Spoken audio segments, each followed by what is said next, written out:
Hey everybody, welcome. It's 7-Eleven That's Hockey, the off-season edition. I'm Gino Reda.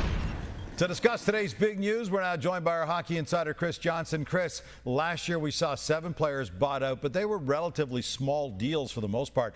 This year's buyout window begins with a massive decision by the Vancouver Canucks, which is going to impact their franchise for many years to come. Well, and that's why it was no easy decision for the Vancouver Canucks to buy out what's left of Oliver Ekman-Larsson's contract, because he's now on their books as a cap charge through 2031. But as the Canucks worked through this decision where they wrestled back and forth, do we do this, do we don't, what they couldn't ignore was the savings they can realize this coming season.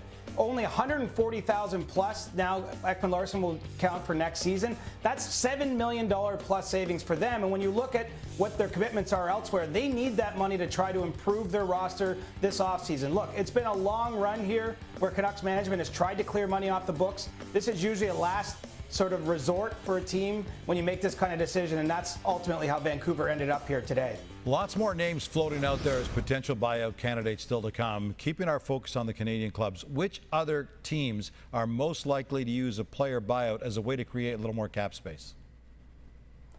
Well, the two that have to consider it most seriously are the Edmonton Oilers and Toronto Maple Leafs, and that's because, look, these are two teams that every year they're playing tango with the salary cap season. Every dollar they have on the books counts, and I think in Edmonton's case, they have the most interesting decision. Kailer Yamamoto is a young player, under 26, and so the buyout works a little differently for him. It's not as costly for the team, and so I think if they're not able to trade that contract or perhaps someone else's, he could be someone that they look at for a buyout.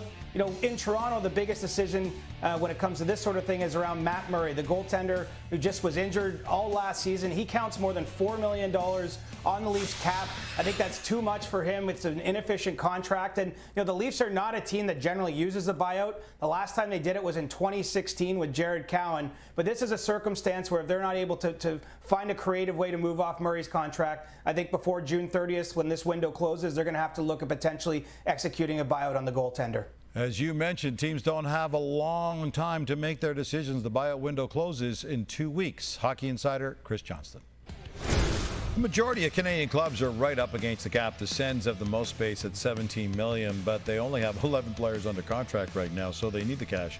The Leafs are in a similar spot with $9 million in cap space, but they've still got 8 more players to sign. As for the Canucks, 3 hours ago, they were the only team over the cap ceiling, but after OEL's buyout, Patrick Allvin now has over $6 million to play with. For more on the story, let's bring Craig Button to the conversation. Craig, the buyout window starts with a bang. What do you make of the Canucks' decision to cut ties with Oliver Ekman-Larsson? Necessary in so many different regards. You just talked about the salary cap situation they found themselves in. They had none. So how are you going to get salary cap space and improve your team? Because the key thing here is improving your team. And they look and they try to say, you're not trading Oliver Ekman-Larsson. You don't want to start trading assets to have somebody take his contract. That's how they got into this mess. So you now create $6.4 million of cap space. And now you can start to look at improving your team. Listen, they got a number 1 goaltender. They got lots of good forwards. They got a number 1 defenseman in Quinn Hughes. And the cap hit next year is minimal. The cap hit the next year, when the cap is going to go up significantly, isn't that significant. And then in years 3 and 4, where it's at the most, when they take the most significant cap hits, you know, the salary cap could be much, much higher.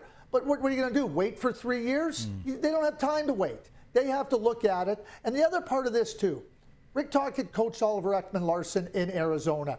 And you look at the buyout, you go, listen, he's not, the salary is not commensurate with the player's abilities at that point in time.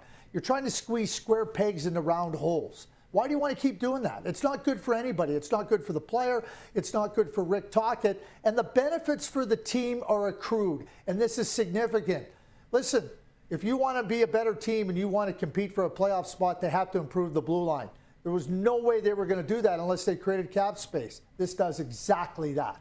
All right, what about the Edmonton Oilers? They need to improve the group around Connor McDavid and Leon Draisaitl. They can't keep letting historic performances from those two go to waste like they have been. To do that, they need to create some cap space. Is Kailer Yamamoto buyout a way for Ken Holland to find just a little bit of wiggle room? It's not a little bit of wiggle room. It's $2.5 million if they buy him out. He's under 26, so that means you only buy out his contract at 1/3. They create $2.5 million of cap space on a $3.1 million contract. That's significant. That's real money. And, you know, that might not be the only thing they have to do. But when I look at it, Kailer Yamamoto is a player that's expendable for the Edmonton Oilers. You want to move forward? You want to look at what you need to do? Yeah, ideally, you'd like to trade him and get the whole $3.1 million off the cap. I don't think that that's possible because I don't see interest in Kailer Yamamoto at $3.1 million. So I think Ken Holland and the Edmonton Oilers will be left with a very, very nice option considering his age and the 1/3 buyout. Another team scratching and clawing for cap space, the Toronto Maple Leafs. They've got two options when it comes to Matt Murray. Pay a steep price in terms of picks or prospects to ship him to a town that could use him. They did that with Patrick Marleau and Peter Mrazek in the past. Or bite the bullet and buy him out. Which route would make more sense to you?